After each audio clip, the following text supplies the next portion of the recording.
Olá, pessoal! Nossa aula de hoje é sobre assistência de enfermagem psiquiátrica à pessoa em situação de crise, ou seja, vamos falar de emergência psiquiátrica. Espero que gostem!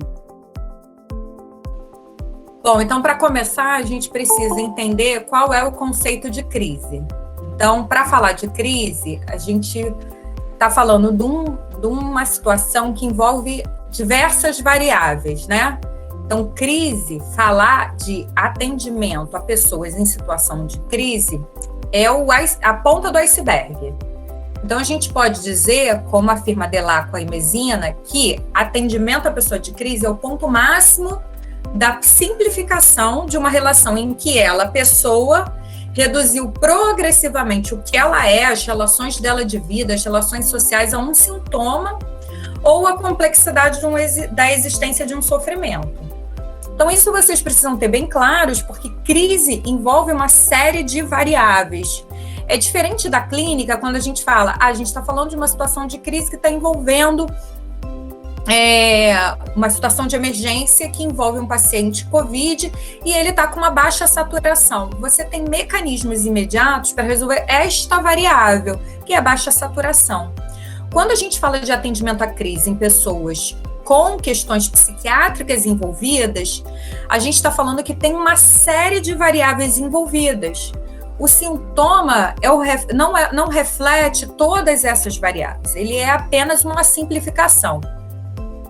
Bom, então, dito isso, o que envolve a crise, né, quando a gente fala da psiquiatria? Então, essa nuvem de palavras, ela retrata bem o que envolve a crise, todas as variáveis envolvidas quando a gente fala de uma situação de crise envolvendo uma emergência psiquiátrica. Então, a gente está falando de medo, a gente está falando de frustração, a gente está falando de ansiedade, a gente está falando de humor, de nervosismo, de tensão, de agitação, dor de cabeça, humor, negação, pânico, negatividade ou negação, insônia, scared, medo também, frustração, etc. A gente está falando de uma série de variáveis que vai envolver uma situação de crise. Pensando nessa nuvem de palavras, quando a gente falou sobre todas aquelas psicopatologias, os transtornos psiquiátricos, vocês viram, por exemplo, que tem sintomas que se repetem em transtornos diferentes. Que essa nuance, né, é muito tênue quando a gente fala, inclusive, da variação de um transtorno para o outro. Por quê? Porque tem sintomas que se repetem e na crise não vai ser diferente. Bom, então, se a gente estiver falando de uma situação de emergência, então, quando a gente está falando nesse contexto da psiquiatria, o que envolve uma situação de emergência? Então, o que seria uma emergência e o que seria uma urgência? Então, uma situação de emergência é uma situação que envolve violência, suicídio, um estupor depressivo, uma mania, uma automutilação, uma severa autonegligência a ponto da pessoa colocar em risco a vida dela, delírios que coloquem em risco a vida dela e a vida de outra pessoa, e alterações senso-perceptivas, alucinações, que coloquem em risco a vida dela ou a vida de outras pessoas. Então, essas situações envolvem um quadro de emergência. Então, toda vez que a gente estiver falando de uma situação que coloque em risco, independente do sintoma, a vida da própria pessoa ou a vida de terceiros, a gente está falando de uma situação de emergência psiquiátrica.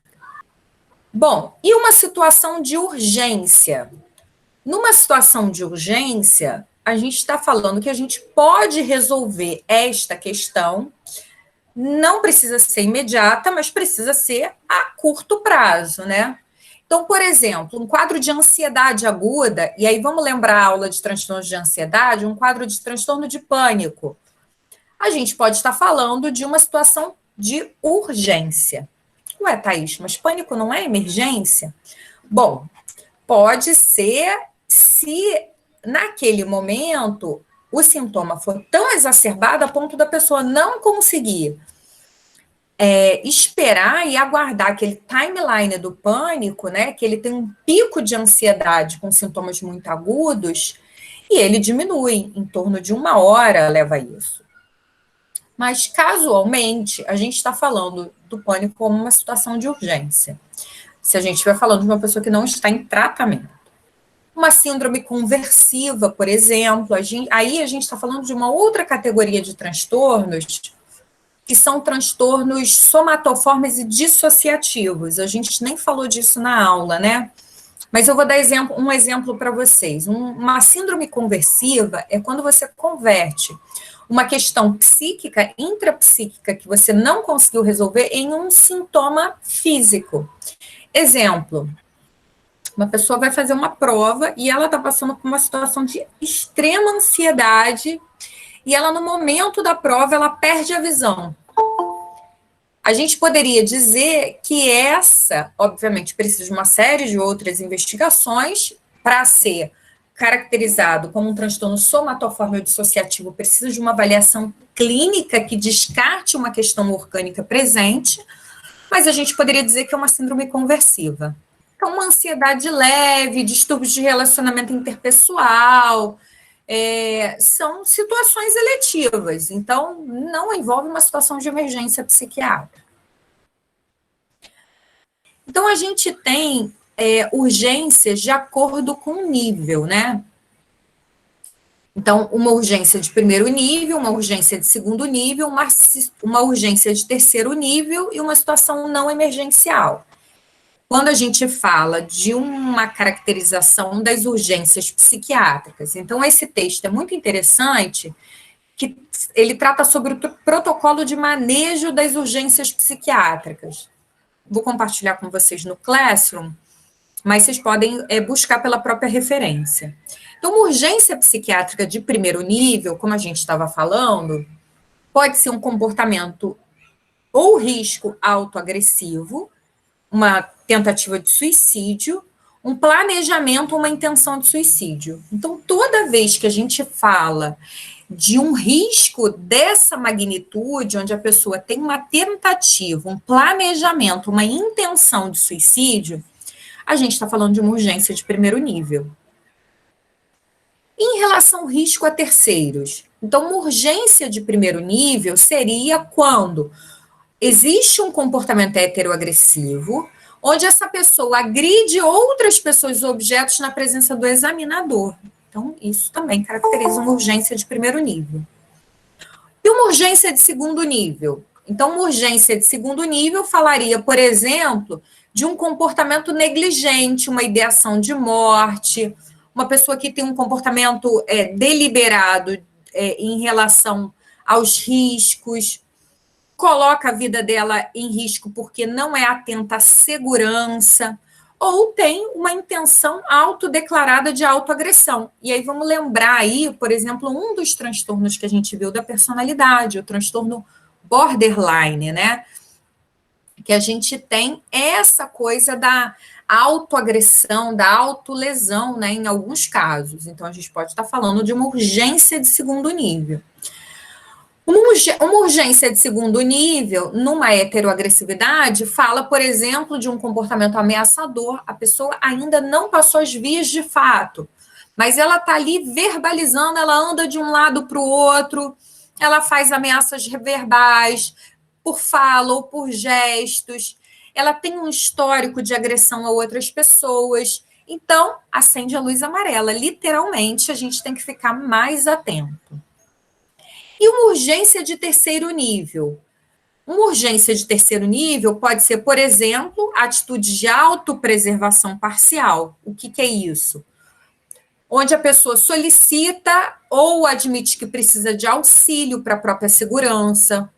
Então, a gente vê alguns pacientes psiquiátricos que, às vezes, numa situação de internação já, pedem para ser contidos quando eles têm alucinações auditivas de comando.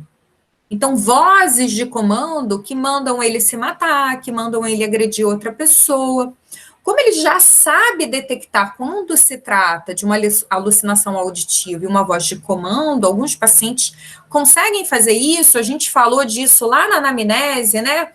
Quando a gente está falando de uma alucinose, verdadeira ou não, ele pode solicitar um auxílio, né, para autopreservação. E uma urgência de terceiro nível, quando a gente fala de uma heteroagressividade, pode ser um comportamento hostil. Então, uma irritabilidade, mas é uma pessoa que é colaborativa quando não tem um fator estressor, usualmente retraído, tem uma irritabilidade quando é estimulado. Então, alguns usuários de drogas, por exemplo, num quadro de abstinência, podem ter esse comportamento hostil, principalmente na relação com terceiros. E essa irritabilidade pode evidenciar uma urgência de terceiro nível. A gente tem que ficar atento, não pode negligenciar que isso, que é uma urgência de terceiro nível, pode ser de segundo nível e pode se tornar de primeiro nível. E uma situação não emergencial? Uma situação não emergencial é onde a pessoa tem um quadro psiquiátrico, por exemplo, mas ela tem uma autopreservação eficiente, né? Ela é consciente do seu tratamento, ela promove seu bem-estar. Ou uma pessoa que é calma, não tem atitude hostil sob estresse. Então, uma situação não emergencial. Bom, Thaís, o que a gente vê usualmente, né? Aonde a gente vai poder visualizar essas situações de urgência e conseguir fazer esse tipo de classificação? Então, os centros de atenção psicossocial, que vocês estarão inseridos no período de estágio, também fazem atendimento à crise. E lá que vocês vão conseguir ver de maneira bem clara essa categorização, quando a gente fala de uma urgência de terceiro nível, de segundo nível ou de primeiro nível.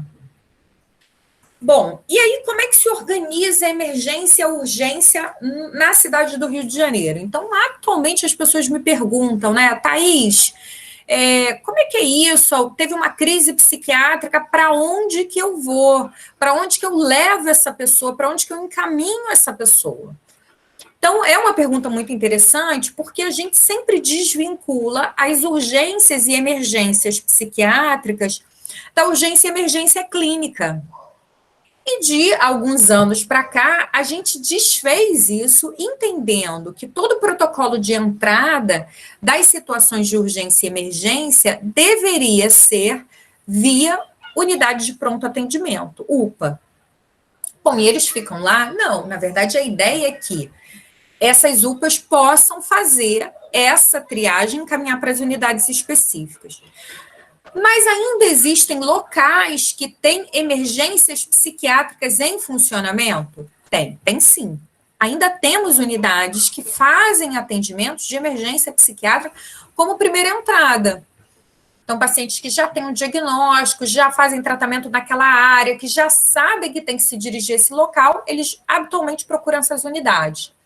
Então, a gente tem o Centro Psiquiátrico do Rio de Janeiro, lá no centro da cidade, o Instituto Felipe Pinel, que tem uma unidade de emergência, o IPUB não tem, mas o Instituto Felipe Pinel tem. Então, por exemplo, a população ali da Zona Sul, que é atendida por ambulatório, no ambulatório, ou é atendida nos centros de atenção psicossocial da área, ali já sabem que tem que se dirigir numa situação de emergência para o Instituto Felipe Pinel.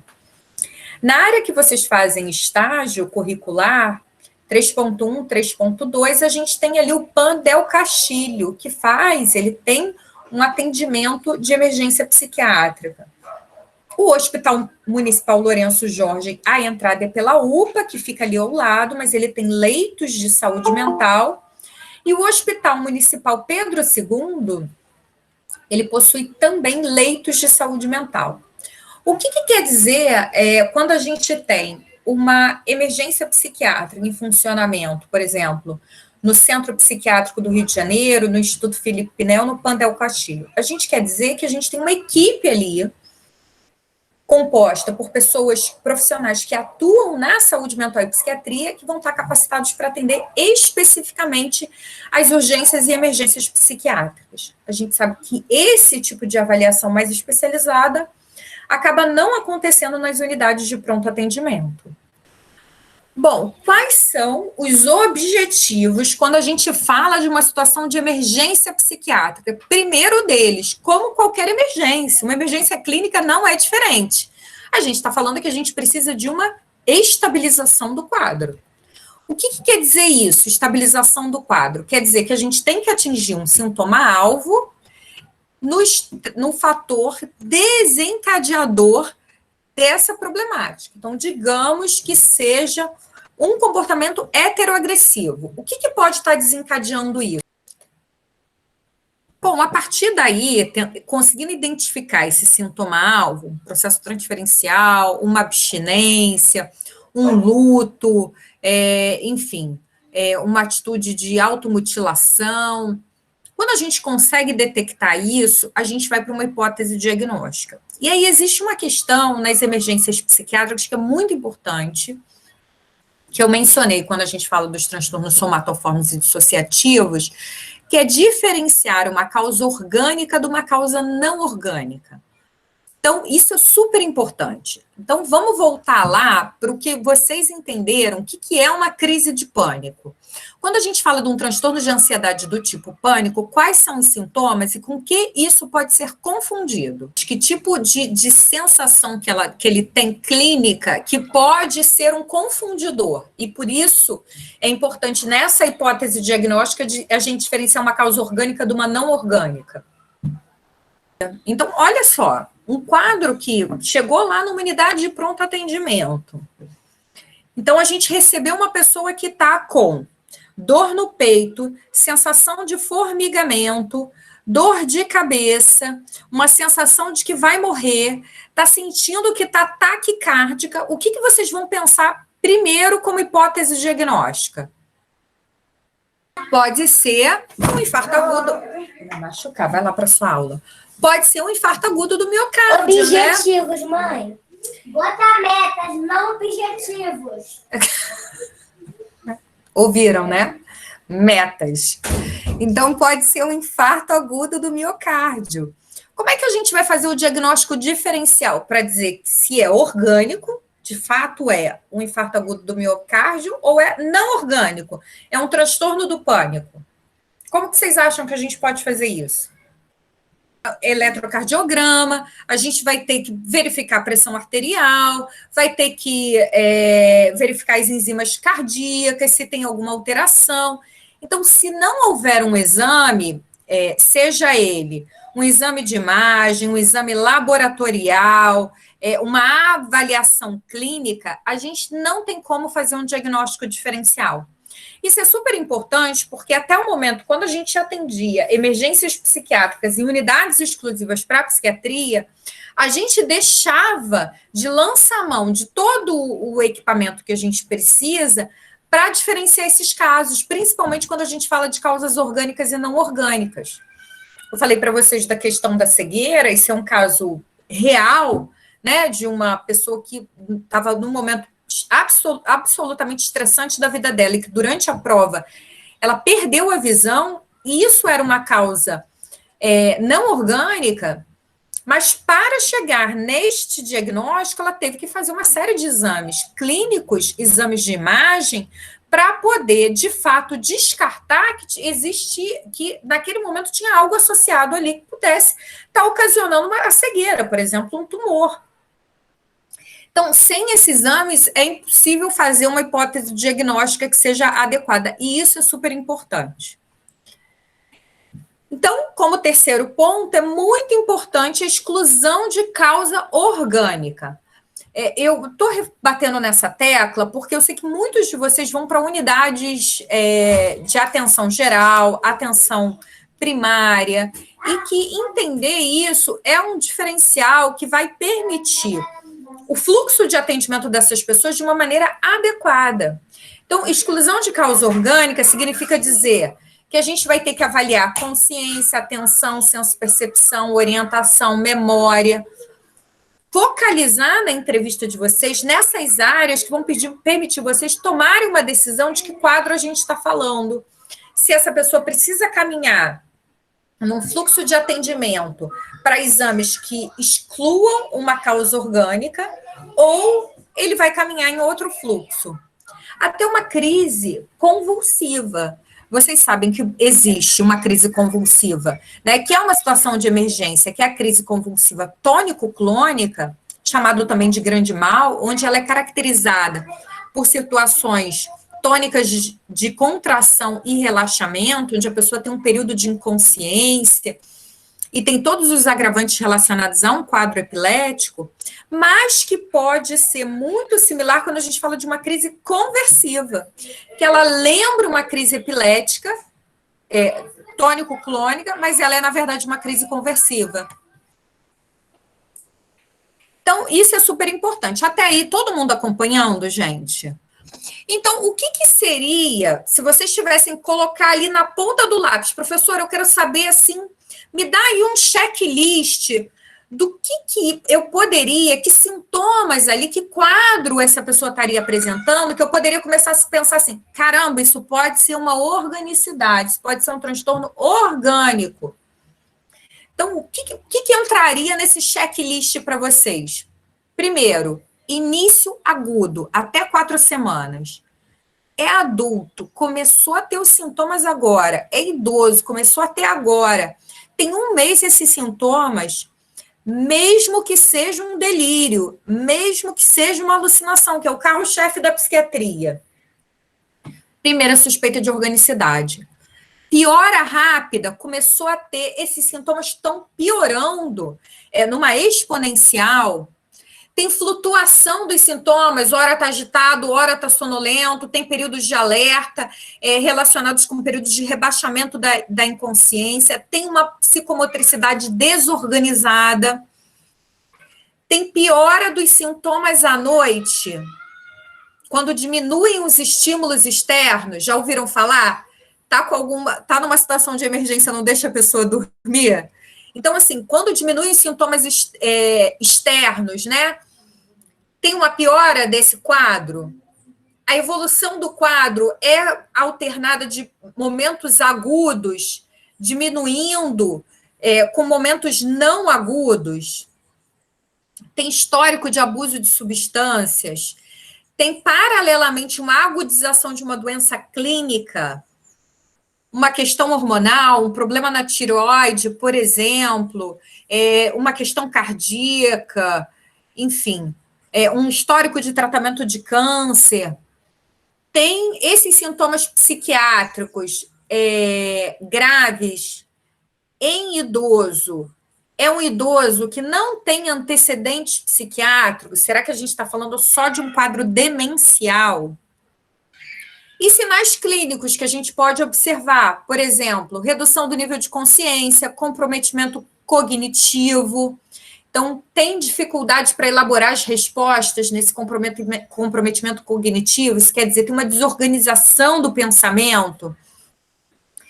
Tem alteração na vigilância e na tenacidade, tem alterações na psicomotricidade, uma hipercinesia ou uma hipocinesia, tem transtornos no ciclo de sono e vigília. Então, esses são pontos que vocês precisam ter bem claros na cabeça de vocês, que podem caminhar num fluxo de atendimento para uma suspeita de organicidade. Então, é importante ficar atento, ok?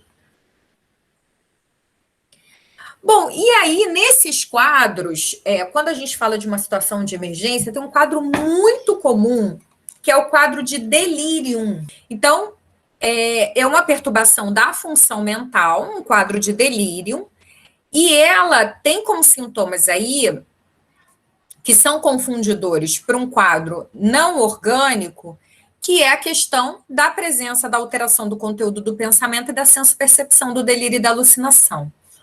Como é que a gente sabe que é um quadro de delírio e não um quadro de delírio relacionado a um transtorno psicótico, por exemplo? Então, o delírio, que é uma perturbação súbita, flutuante, lembra que a gente falou dos sinais de alerta, início agudo? Geralmente reversível da função mental. Então, tem uma incapacidade da pessoa de focar a atenção dela, um comprometimento da tenacidade, tem uma desorientação, tem uma incapacidade de pensar. E isso pode ser consequência de uma série de coisas, por exemplo, uma intoxicação. Um quadro de intoxicação por medicamentos, por substâncias, ou substâncias lícitas ou ilícitas, um quadro de abstinência. Então, num quadro de abstinência, não é você, eu estou livre da substância. Quando tem uma diminuição da disponibilidade da substância no teu organismo, a pessoa já entra num quadro de abstinência, pode ter um quadro de delírio. Infecções graves, traumatismos crânioencefálicos, doenças cardiovasculares. Então, esses são fatores que podem levar a um quadro de delírio, que é um quadro, um transtorno orgânico muito comum, que aparece nas situações de emergência. Professora, pode falar. A hipoglicemia também entra aqui, né? Hipoglicemia também exatamente, né? Bem lembrado. Então, o delírio, vocês têm que pensar o seguinte, o delírio é sempre, a presença de um delírio é um sinal de prognóstico ruim. Digamos que seja um sujeito numa recuperação pós-anestésica, digamos que seja um sujeito na terapia intensiva. Delírio significa mau prognóstico. Por quê? Tem um indicativo de que alguma coisa está acontecendo ali que não foi bem, não está sendo resolvida. Por exemplo, está tendo um sangramento interno que não está sendo visto e pode levar a um quadro de delírio. Então, por exemplo, exames que são úteis para um rastreio de um quadro de delírio. O hemograma completo, a dosagem de eletrólitos, ureia e creatinina, que vão ajudar, inclusive, na avaliação da função renal e da função hepática.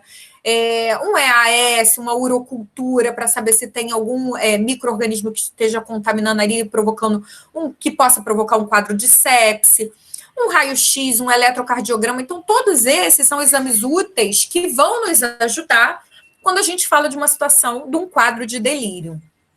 E lembrar sempre que o delírio, embora seja caracterizado por essa questão da confusão mental, ele é uma emergência muito importante com um quadro, que é um quadro orgânico, que é reversível, desde que seja prontamente diagnosticado qual é o fator que está levando esse quadro de confusão mental. Então, isso é super importante. Tem muitas condições que são facilitadoras de um quadro de delírio. A idade avançada, patologias cerebrais, doenças de Alzheimer ou demências, privação de sono, sensorial, imobilização prolongada. Mas essas são questões psíquicas facilmente resolvidas. Quando a gente está falando de um sujeito que está numa situação que já é uma situação que exige um cuidado maior, uma recuperação pós-anestésica, uma terapia intensiva, o delírio é sempre um sinal de alerta para a equipe que está cuidando dele. Então, uma das coisas importantes, um segundo ponto que a gente tem importante para avaliar, quando a gente fala de uma situação de emergência psiquiátrica e um quadro de delírio, é a avaliação da vigília, né? Então, esse é um ponto de atenção. Porque os pacientes com delírio têm uma alteração da vigília. Para o paciente ser considerado vigil, ele deve ter olhos espontaneamente abertos, reagir ao contato verbal e visual, realizar tarefa sequencial, por exemplo, subtrações de 7, soletrar ao contrário, a gente está falando de uma pessoa alfabetizada, né? Contagem até 20 e regressiva até 0, repetir 3 palavras adequadamente e evocar palavras memorizadas após 3 minutos. Então, tudo isso a gente está avaliando a vigília do sujeito. Se ele não tem a capacidade, por isso que numa anamnese isso é importante também, se ele não está tendo essa capacidade nesse momento, a gente pode estar suspeitando aí de uma alteração na vigília, e se tem uma alteração na vigília, se ele não está vigil, lúcido, ele pode estar com um rebaixamento do nível da consciência.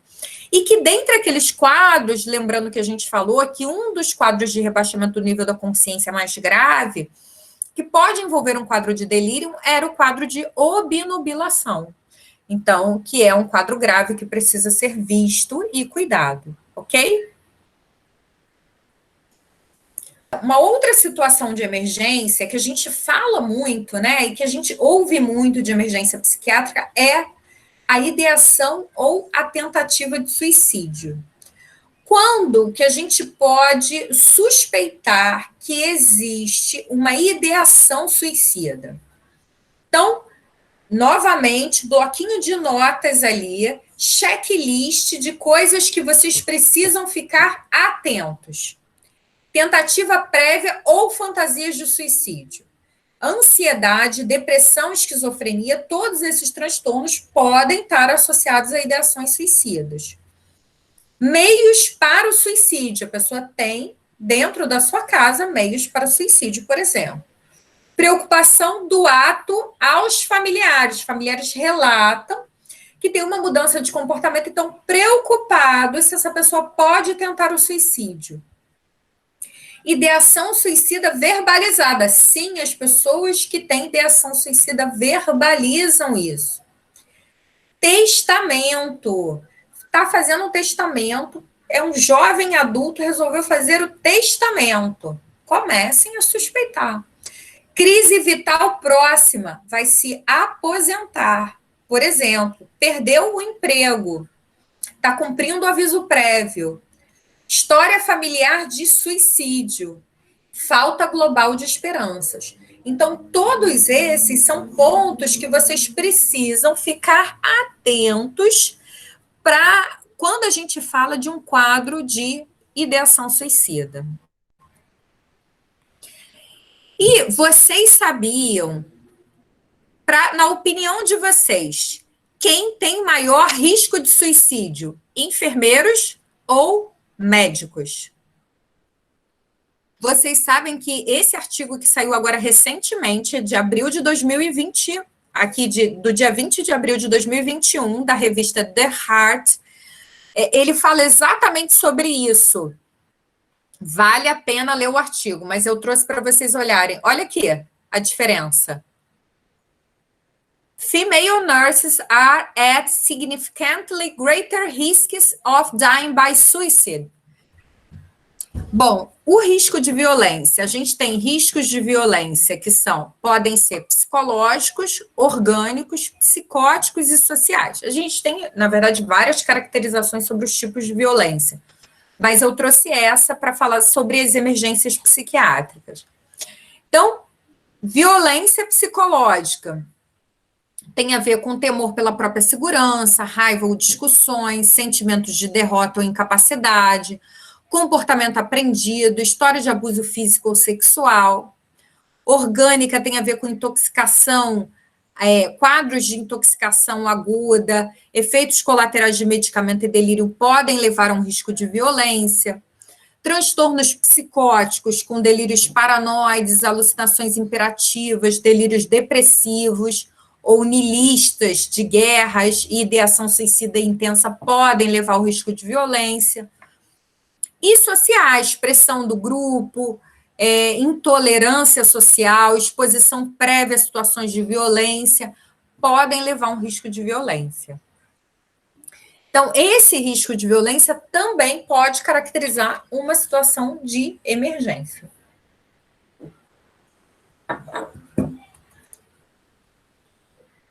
Bom, e o manejo de tudo isso? Como é que, se a gente estiver, nesse momento, vivenciando uma situação de emergência psiquiátrica, como é que a gente pode manejar essa situação? Então, vou dar, na verdade, para vocês uma série de dicas, né? Que aí, a gente poderia dizer um passo a passo aí de coisas que são importantes quando a gente fala de uma situação de emergência psiquiátrica. Então, a primeira delas é atentar para a segurança das adjacências, ou seja, você está atendendo uma pessoa que está numa situação de emergência psiquiátrica, o que eu faço? Primeiro, verificar acesso às portas. O que quer dizer isso, Thaís? Quem tem que ter uma saída imediata do ambiente de atendimento é você, e não o paciente que pode se tornar violento, heteroagressivo. Se vocês observarem, como é que é a disposição de mesas, cadeiras e porta quando a gente fala de uma sala de atendimento? Faça uma projeção mental agora. De que lado o paciente fica? Mais próximo da porta ou mais próximo da janela?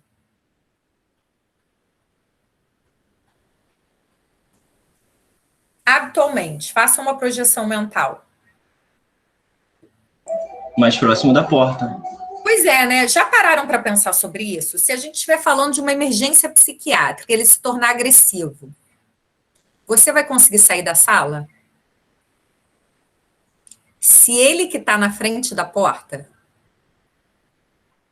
Já parou para pensar sobre isso? Eu até hoje não consigo entender porque existe essa disposição que, para uma situação de emergência psiquiátrica, é uma disposição complicada. E que a gente tem que ter cuidado, porque a gente está muito habituado com essa organização do espaço físico quando a gente fala, por exemplo, de um atendimento clínico. Olha, esse é um ponto que faz diferença. Já tinham parado para pensar sobre isso? Ué. Uma outra coisa, observação de objetos e janelas. Se você estiver falando de um sujeito que tem ideação suicida e você tiver com leitos de internação no 10º andar, você não vai colocar ele do lado de uma janela que não é gradeada. Então, isso é importante. Observação de objetos, né? Que objetos ele pode lançar a mão se ele tiver um comportamento agressivo. Objetos que possam causar perigo a ele, às pessoas ao redor.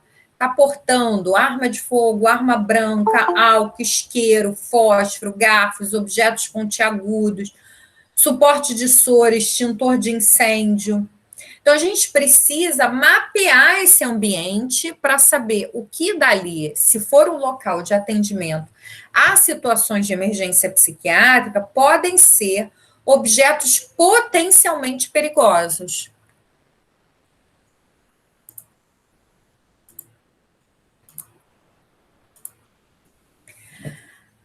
E aí, se eu tiver que recolher um objeto do paciente, como é que eu faço essa abordagem?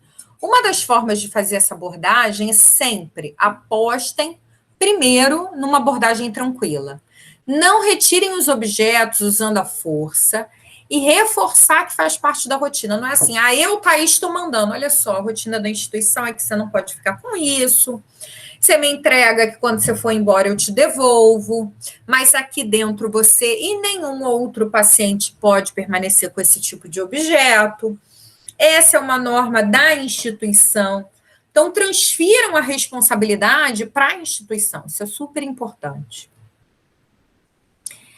Uma outra coisa, quando vocês estiverem atendendo, às vezes eles vêm acompanhados e a pessoa que o acompanha é um fator estressor. Então, é muito importante vocês avaliarem, numa situação de emergência, se existe, se o familiar pode permanecer ou não no atendimento.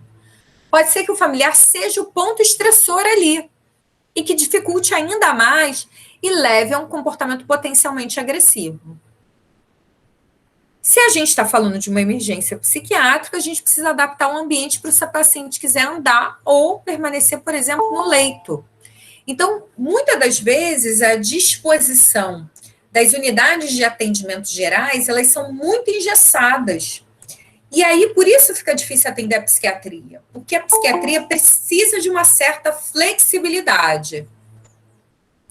Tornar a atmosfera acolhedora, por exemplo, usando uma abordagem empática, não gritar, não ameaçar, atender prontamente as necessidades.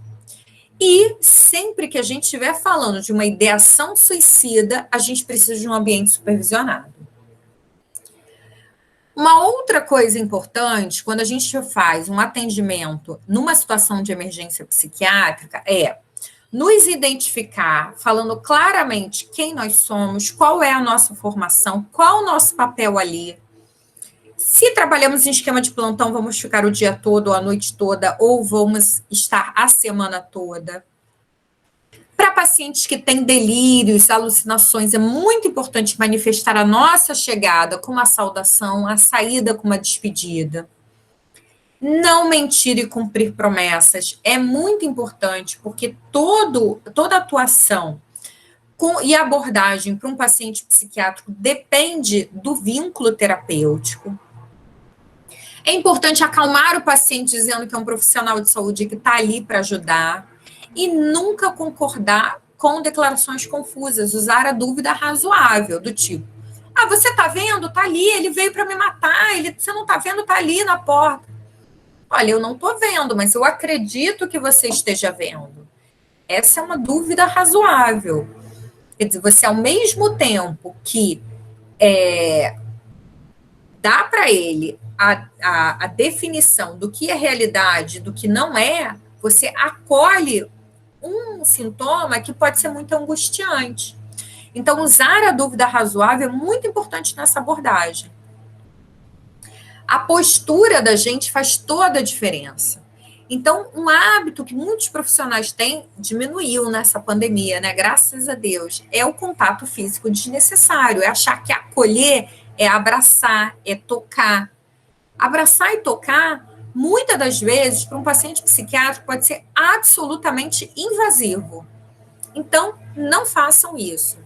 Evitar conversas com profissionais ou familiares de outros tópicos na presença do paciente. Ele pode ter delírios paranoides, persecutórios, e achar que você está envolvido com o delírio dele. Dizer claramente qual o procedimento que vai ser realizado. Toda vez que você for ameaçado pelo paciente, manter a sua posição, sou aqui um profissional de saúde, eu estou aqui para ajudar você, eu não vou admitir uma atitude agressiva, mas eu quero lembrar você que eu estou aqui para te ajudar. E te ajudar significa dizer que esse tipo de comportamento não é permitido aqui. Dizer à pessoa que você está ali para controlar um comportamento que possa ser destrutivo para ele ou por qualquer outra pessoa, o limite é muito importante. Oferecer ao indivíduo escolhas ou opções. Uma medicação, por exemplo, oral ou uma medicação intramuscular, né? Então, não precisa entrar numa luta com o paciente verbal para prevalecer, né, um desejo nosso. E se o paciente estiver agressivo, né? Saiba tanto quanto possível do paciente antes de encontrar ele. Então, qual o comportamento dele? Por que ele está agressivo? Se ele tem delírio ou não? Se ele tem alucinação? Se o problema dele da irritabilidade é no relacionamento interpessoal? Se tem a ver com um quadro, por exemplo, de mania que gera irritabilidade? Então, quanto mais informações você souber, vai ser importante nessa primeira abordagem. Deixe os procedimentos de contenção física para os profissionais treinados. Não sabe fazer, passa a bola. Esteja alerta para o risco de violência iminente. Ou seja, tenha outras pessoas presentes durante a sua avaliação. Informar o paciente que a violência não vai ser permitida. Aborde o paciente de uma forma não ameaçadora. Ofereça a garantia que ele não será maltratado, ofereça medicamentos na frente de um médico, por exemplo, que ele pode dizer, ela está me dando medicamento errado. Então, isso aconteceu uma vez, a gente estava no CAPS-AD, no Raul, eu estava na unidade junto com uma aluna, a aluna estava na dispensação de medicamento, entrou um paciente que tem uma postura hostil, agressiva, ameaçadora, usuário de drogas, estava em situação de abstinência. Quando a aluna dispensou a medicação, ele disse, tá faltando remédio aqui. A aluna falou, não, mas está escrito como a sua prescrição. Tá faltando remédio aqui. Eu falei, não, mas vamos pegar a sua prescrição, então, para olhar, pode ser que esteja faltando mesmo, que não tenha sido atualizada, que seu médico atualizou e não está aqui, vamos dar uma olhada, pegamos a prescrição. Não tá errado. E aí começou a gritar no CAPS. E aí, um dos profissionais que estava dentro da sala teve uma postura que não foi muito legal. Ele levantou, se empinou e falou assim, o que está acontecendo aí? Foi a gota d'água para o paciente que já estava hostil e precisava da desculpa para crescer. E aí, ele começou a socar a bancada de medicação, eu passei a aluna para trás, falei, entra, essa situação não é sua. E aí chegou o restante da equipe. E aí chegaram 3 profissionais que levaram ele, tiraram ele de cena ali. Não foi o profissional que tinha levantado daquela maneira, foram 3 outros profissionais e tiraram ele de cena. Um deles era, inclusive, um profissional que tinha vínculo com esse paciente. E aí conseguiram acalmá-lo, resolver a questão da medicação, enfim. Mas é um paciente que já tem uma atitude assim. E que, obviamente, quem está ali já conhece. Não adianta entrar numa postura de enfrentamento. Não é a melhor abordagem. Você tem que estabelecer limite. Mas entrar numa atitude de enfrentamento não é a melhor maneira de resolver. Então, aborde o paciente de forma não ameaçadora. Ofereça a garantia que ele não será maltratado, ofereça medicamento na presença do médico, ou diga que vai conferir, por exemplo. Erros acontecem, pode ser que a prescrição não esteja atualizada. E informe o paciente que a contenção poderá ser usada, se a gente estiver falando de uma situação limite. Tenha pessoas prontas para realizar a contenção. Contenção, a gente vai falar disso, não é ameaça, se necessário, precisa ser feita e ser feita por pessoas treinadas. Professora, uma pergunta. Pode falar. No caso, por exemplo, do paciente querer fugir o tempo todo. Entrar em crise e querer fugir. Isso acontece também, né? Tem risco de evasão o paciente. Tem alguns pacientes que têm risco de evasão. Então, a gente tem que ter cuidado, assim. Se for uma unidade psiquiátrica, ela normalmente, vocês vão ver que as portas acabam sendo trancadas, né? Então, a gente tem mais possibilidades de manter a pessoa dentro e evitar uma evasão.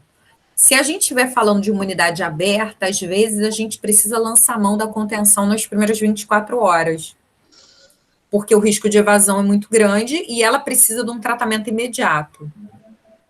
A gente vai tentar uma abordagem verbal, mas se a gente não conseguir, for absolutamente necessário, pode ser que se precise de uma contenção física. Então, o que é uma contenção, né? O COFEN, primeiro dizendo, né, ele fala que os profissionais de enfermagem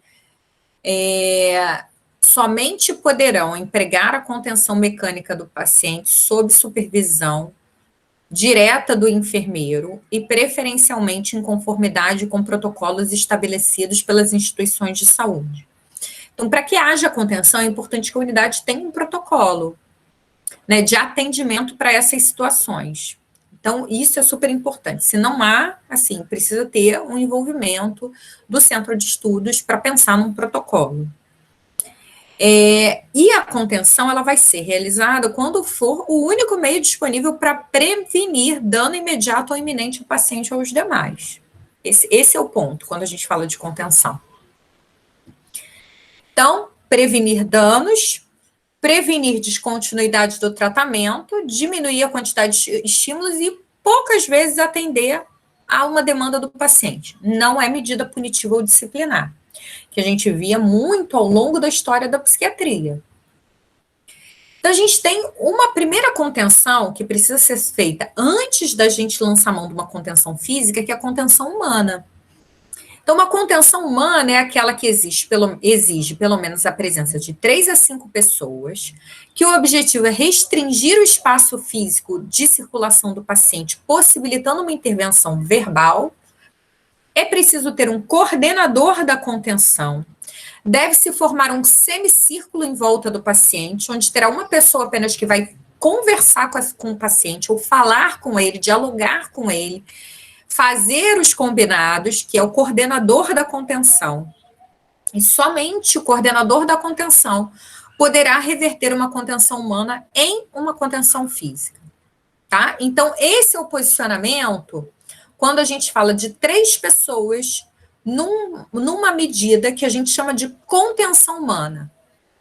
O paciente chegou, vocês, naquele checklist de vocês, perceberam que ele é um paciente que tem um risco aumentado para uma atitude de violência, uma atitude heteroagressiva, uma abordagem hostil, está num quadro de abstinência, tem histórico de agressividade, não vá sozinho. E se for, é importante combinar isso.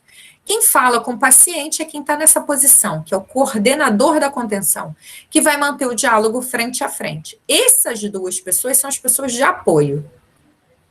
É muito importante formar o semicírculo. O paciente andou, o semicírculo anda junto para prevenir e restringir o espaço de circulação do paciente. Por isso se chama contenção humana, ok? Se tiverem 5 pessoas, a gente vai ficar nessa posição. Então, não é bem atrás do paciente, mas nessa lateral, nessa diagonal, formando um espaço de contenção e restrição da circulação dessa pessoa. Lembrando que não dá para todo mundo falar ao mesmo tempo. Isso aumenta os estímulos, aumenta a irritabilidade e aumenta a possibilidade e as chances de um comportamento heteroagressivo. Só quem fala, só quem aborda é o coordenador da contenção. E uma contenção física ou uma contenção mecânica? Para ela acontecer, a gente deve utilizar 4 ou 5 faixas de contenção. O paciente deve estar em decúbito dorsal com a cabeça levemente elevada. É importante verificar a integridade da pele e pulso antes e depois do procedimento, antes, durante e depois. Utilizar faixas lençol no tórax e verificar sempre a expansividade do tórax para garantir a respiração e informar sobre o que está acontecendo durante todo o processo de contenção.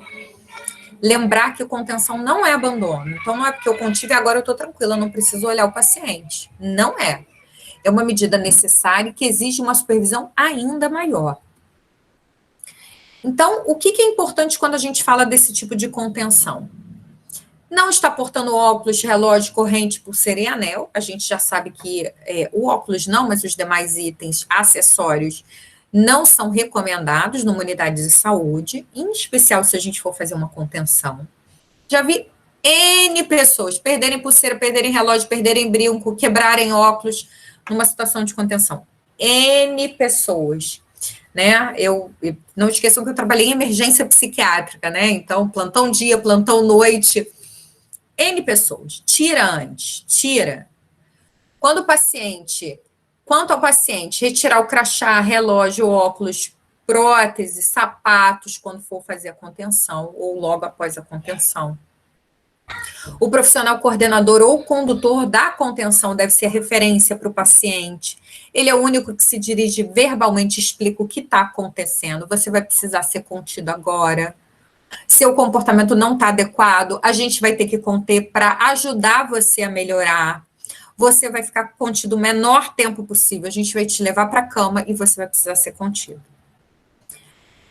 Então, cada profissional se responsabiliza por um membro, se forem 5. Então, o condutor do processo, ele é importante por proteger a cabeça do paciente, monitorar vias aéreas e sinais vitais, não oferecer água via oral ou alimentos, se tiver com sede, o ideal é que seja uma gaze embebida com água para o paciente não broncoaspirar. Se ele tiver melhor, vai retirar ele da contenção para oferecer a medicação. Manter o paciente contido o menor tempo possível. O ideal é que uma contenção não ultrapasse 4 horas, o que a gente não vê na prática. Como é que ela deve funcionar? Então, se a gente tem aqui 3 pessoas fazendo a contenção, então a gente vai ter uma contenção primeiro de membros superiores e depois de membros inferiores, tá? Se a gente tiver uma imobilização com moderado grau de dificuldade, a gente pode ter 2 aqui nos membros superiores e depois ambos passam para os membros inferiores. Ou a gente pode ter mais gente. Essa modalidade aqui, eu acho mais ajustado quando a gente está falando de 5 pessoas, que a gente tenha 2 nos membros superiores e 2 nos membros inferiores, para que faça isso ao mesmo tempo. Tá? Ele está aqui do ladinho, mas o ideal é que ele fique aqui, ó, nessa posição. É que eu não encontrei uma foto melhor. Tá? Mas se a gente tiver uma imobilização com alto grau de dificuldade, a gente pode ter 6 imobilizadores e um contensor. Então, a gente pode ter os imobilizadores que vão segurar as pessoas, segurar o paciente, e o contensor que vai passar só as faixas. Normalmente, os imobilizadores são aqueles que vão lançar a mão da faixa também e vão fazer a contenção. Mas esse protocolo aqui, normalmente as instituições devem ter seu próprio protocolo. Pode ser uma possibilidade. imobilizador e contensor, ou o próprio imobilizador ser também o contensor, e esse ser a figura do coordenador da contenção.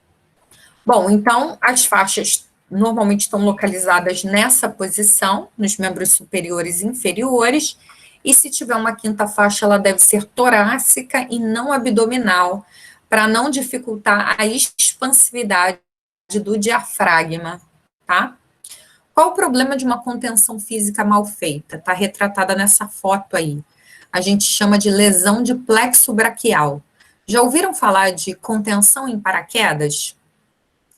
É aquela contenção que eles passam a faixa de contenção por baixo do braço do paciente e amarram na cama.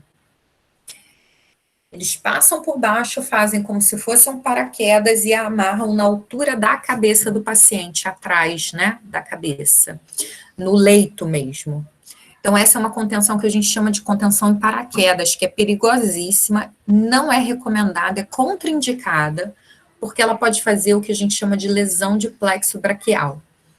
E eu já vi paciente com atrofia de membro superior, paciente psiquiátrico, por uma contenção física mal feita, foi uma contenção em paraquedas, e o paciente, ela estava frouxa, o paciente caiu do leito, ele ficou pendurado na cama a noite toda e teve uma lesão de plexo braquial. Então, é bem complicado e é bem perigoso. Bom, digamos que tenha sido uma opção a contenção física ou a contenção mecânica, é importante. Reavaliar o paciente a cada 30 minutos. E avaliar o quê?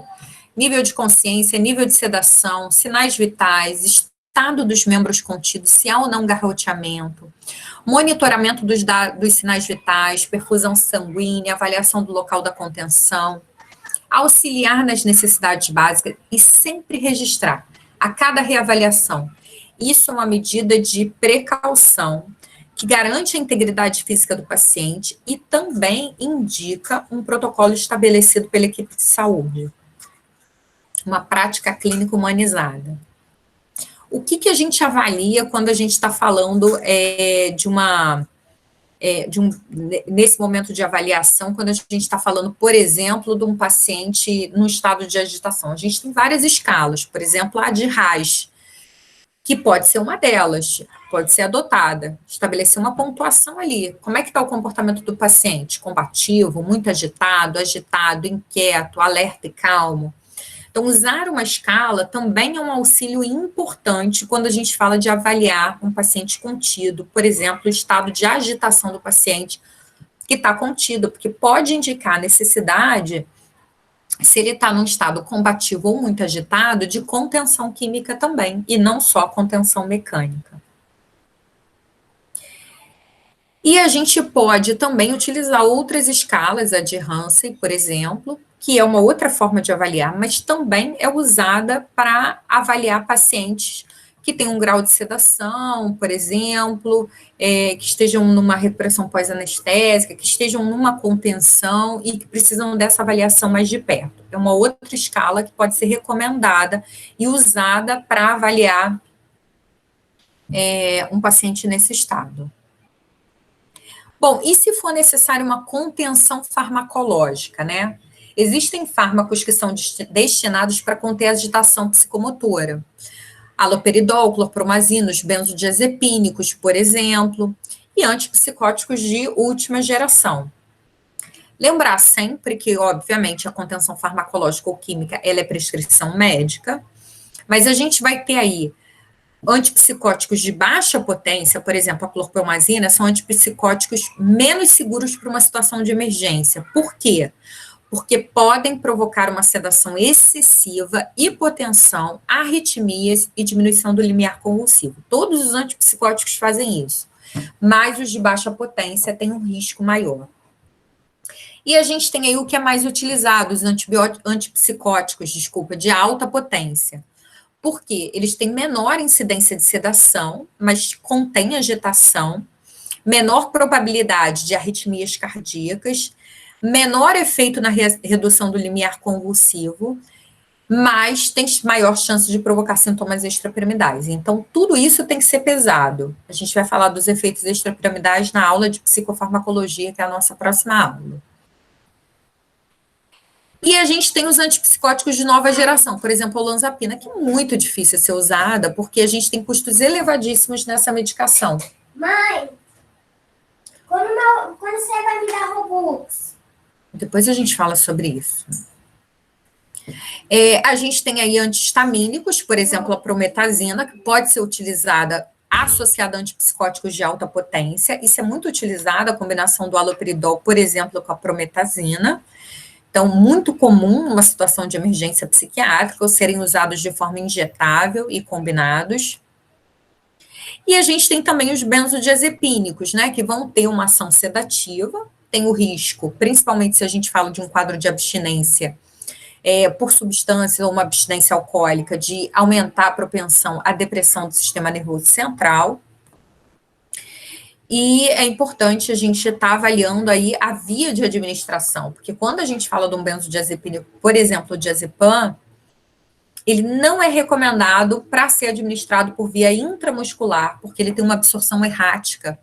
Então, ao invés dele ter uma ação mais rápida que a via oral, ele vai levar pelo menos de 30 minutos a 2 horas para ter sua absorção. E aí perde o sentido para ser utilizado numa situação de emergência. O mais recomendado, se a opção for intramuscular, é o uso de um outro benzodiazepínico, que é o midazolam. Sempre que possível, né, a gente opta pela via oral, porque é menos agressiva para o paciente, mas numa situação de emergência pode ser que a gente precise usar a via intramuscular, mas se for possível negociar com o paciente, a gente pode negociar pela via oral. E aí a gente tem a necessidade de usar a via preferencial como intramuscular se a gente estiver falando de um paciente que ele não está receptivo à abordagem. Lembrem-se, toda situação de emergência psiquiátrica, não banque o super-herói. Isso é super importante. Nós não resolvemos as coisas sozinhos, a gente não resolve as coisas no grito, a gente não resolve as coisas com uma atitude hostil e violenta. Peça ajuda. Então, chame ajuda, tenha ajuda junto com vocês para que a situação possa ser resolvida com a equipe de saúde. Espero que tenham gostado da aula. Não esqueçam de deixarem seu comentário, se inscreverem no canal e curtirem a página. Um forte abraço!